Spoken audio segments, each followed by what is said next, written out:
Sometimes life happens. You accidentally spill coffee on your nice new shirt, you slam your finger in the car door, your kid throws up in the middle of the night, or one of your favorite video game franchises gets neutered by a bunch of hacks who know nothing about it and don't care enough to learn.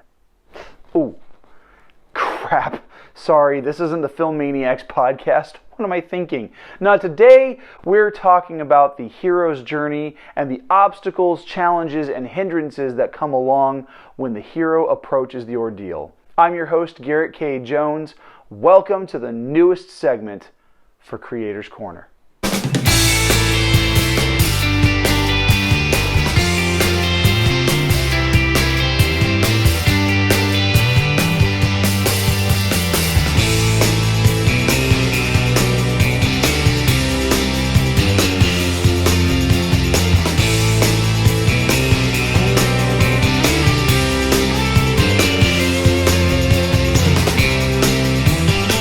Hey, happy Saturday and welcome to my channel. If you're new, glad to have you, and if you're a returning viewer, glad to have you back. You can become a channel supporter through Patreon and the merch store, which are both linked down in the video description, and I'll talk more about those options towards the end of the video. Of course, the fastest, the easiest, and the most free way to support what we do here is by becoming a subscriber, so make sure to click that subscribe button and smash that like button. We are coming up to the close of yet another month. A third of the year is already over and done with, and it feels like 2022 has just started. It's crazy, right? Well, that's a good thing, because starting this next month in May, I will be participating in a summer lecture series at the Kings County Library right here in Hanford. Now, once a month, I will be leading a 1-hour session talking about mythology, storytelling, and how heroes and villains can be developed. The first session, Monomyths and Adaptations, will be held on Saturday, May 21st, starting at 1 p.m. I will live stream that session on Instagram to get additional participation for those folks who can't physically be at the event. As far as the other 3 dates are concerned, here's the schedule. On June 18th, I will be covering Storytelling Then and Now, looking at storytelling's historical origins, how it was used, and how it has evolved over the millennia into what it is now. On July 30th, I'll be covering the hero's journey in its entirety, which will coincide with the wrap-up of the hero's journey Creators Corner segments that I've been doing all season long. Finally, on August 27th, I'll be talking about how to develop heroes and villains for storytelling and creative writing. And these lectures won't just be question and answer sessions or just a standard lecture. They will also include a writing workshop portion. Now, if you're local, please keep your calendars open for these dates. And if you're on Instagram, please make sure to join if you are able. Before going any further with the video, be sure to subscribe and click the bell icon for notifications on new videos. You can select notifications for all videos, or you can select notifications based on your preferences. If you're watching on your phone, be sure to update those settings inside the app itself to get the most out of your viewing experience.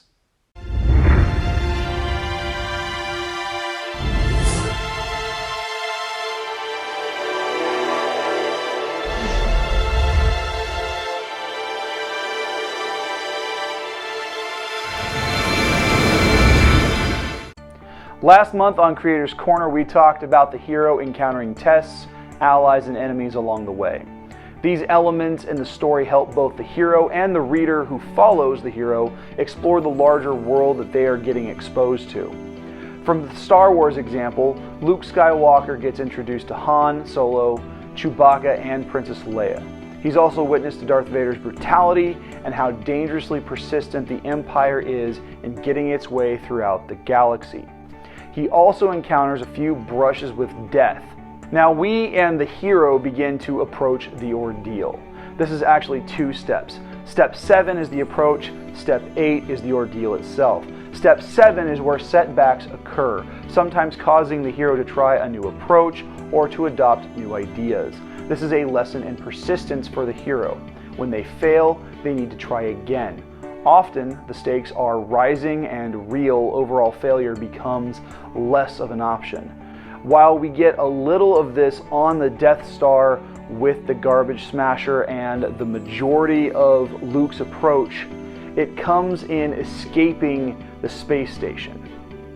In the Garbage Smasher, Luke has to overcome two different death traps. The first is when the Dianoga wraps one of its tentacles around him and pulls him under the water, trying to drown and eat him. Even though the waters may be waist deep, it still becomes as a dangerous place as he is prevented from standing up, and the stagnant, trash-filled water can't be a good thing for him to have aspirating inside of his lungs either. Then the Garbage Smasher kicks on.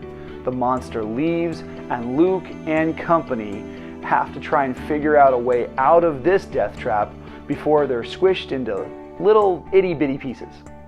Of course, then there are the hordes of stormtroopers that are funneling Luke and Leia away from Han Solo and Chewbacca as they are all trying to make their way back to the hangar bay and the Millennium Falcon. Now, at one point, Luke and Leia come to a massive gap where a bridge should exist, and they have to cross by means of a grappling hook. I mean, they're successful, but it's still a challenge. Eventually, this leads Luke and Leia back to the hangar where they reconnect with Han and Chewie. They notice that the entire damn garrison of stormtroopers is distracted by something off-screen, and so they decide that since they aren't attending to the Falcon, they can make a clean break. Nothing is stopping them, except as they cross the hangar to the ship, Luke spots the distraction. It's a life and death lightsaber duel between Kenobi and Vader. He's spellbound by the fight, understanding the limited backstory he received from his mentor. This is a personal score to settle between the two Force users. But then Obi-Wan throws the fight and lets Vader strike him down. He gives Luke a reason to keep fighting because he knew that Skywalker needed that push. It's also a reminder that the Jedi life is one of service and sacrifice to protect other beings throughout the galaxy. This is the ordeal. Luke has lost his mentor, and the rebellion has lost a potentially powerful ally. And it leaves our heroes feeling hopeless, even as Luke and company board the Falcon and leave, shooting down a squadron of TIE fighters in the process. The ordeal reminds the reader that nobody is immune to death. So the question then becomes, how do we incorporate this part of the storytelling into our own writing? These tips come from The Right Practice. I've linked the article in the video description. Now, before you can write these scenes, there are 3 things that you need to make sure to include. First, you need the story's shadow. Second, the stakes. And lastly, the task to complete. The approach and the ordeal are 2 sides of the same coin, and the rest of the story has been building to such a moment for your hero. The approach is where the hero weighs the cost of their decision and analyzes the stakes of the outcomes, both good and bad. This scene needs to capture the plethora of human emotions that the hero experiences before the climax. Think of it in terms of the pressure building inside of a kinked hose. That energy needs to go somewhere, but it can't. And the tension ramps up and up and up until the hero has no choice but to face the ordeal. There's no turning back. For Luke Skywalker, the story's shadow is built upon the knowledge that the Empire has been growing exponentially more powerful, and now they have the ultimate weapon to quell any uprising or rebellion that comes their way. It needs to be destroyed because it is a planet killer. But Luke is just one guy, and he can't do it by himself. During the approach, the hero is going to face a shadow character, incredibly high stakes, and a nearly impossible task. The shadow character that Luke deals with is Vader, even though he never meets face-to-face with the villain. Both are force wielders, one more experienced than the other. Both are pilots. Both have been Kenobi's students, and you see how they respond to Kenobi's death based on their experiences. Luke feels despondent and lost, while Vader feels victorious and powerful. Now, when writing the Ordeal, you need to focus on 3 things to make sure they are clear to your readers. First, you need to identify the hero's desire. This is partnered with their fear. What do they want, and what do they fear facing and losing in the process of getting it? Luke isn't just fighting for the rebellion or the galaxy. He's fighting for his friends, and if he fails, they're just as dead as he is.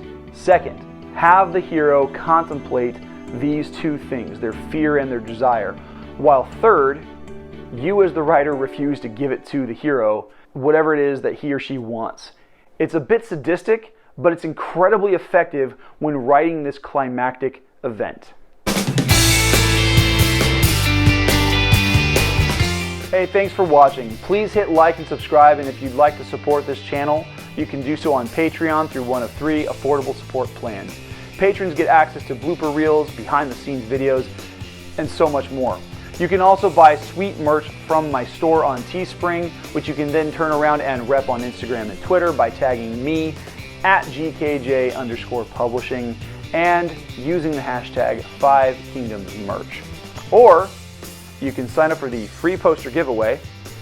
All links are down in the video description, and I will announce a winner for the poster giveaway contest when I hit 200 YouTube subscribers. I'll see you guys back here next week for the first video of May and a brand new top 10 book recommendations list. The vlog of the 5 Kingdoms is filmed without the use of a live audience at Skyrocket Studios in Hanford, California. We can't do what we do without your help, so please make sure to subscribe by clicking the button that's above my head, and make sure to watch and share the videos over here to my left. Have a great week.